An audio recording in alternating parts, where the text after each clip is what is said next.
Tudi letos so bile pred cerkvijo svetega Martina v Laškem na Božič žive jaslice z družino Zeme, z Jožefom očkom Tomažem, mamico Katico, Jezuščkom Andražem in starejšim bratcem Matijo.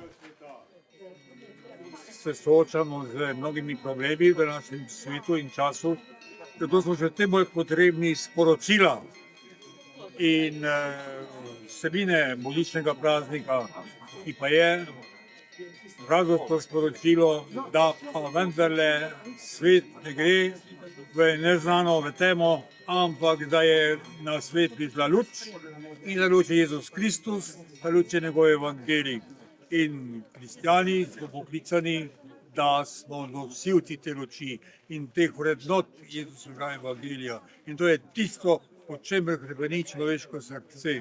In zato smo še kako izzvani, da bi res uresničili tisto vabilo, ko Jezus pravi, pridite k meni, učite se od mene, ne bojte se, jaz sem z vami, se ni do konca sveta. To so ta temeljna zagotovila in razsese naše vere, ki se utrjujejo ravno v teh duhovnih dogajanjih, kot je bilo sedaj adventna priprava, adventni venček.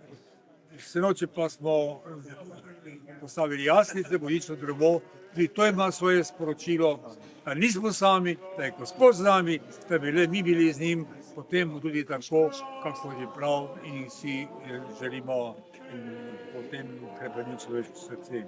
To je potem tudi bodočnost za svet in človeštvo, ki je s Jezusovim prihodom vstopilo v nov obdobje, ki se bo uresničilo, ko bo Gospod prišel v slavi ob koncu času, kar ne bo tema neznano uničenje, ampak nastop novega neba in nove zemlje. In to je že sedaj, če se odpremo temu Božjemu delovanju. To je vabilo božičnega praznika, ki vam ga želim iz vsega srca.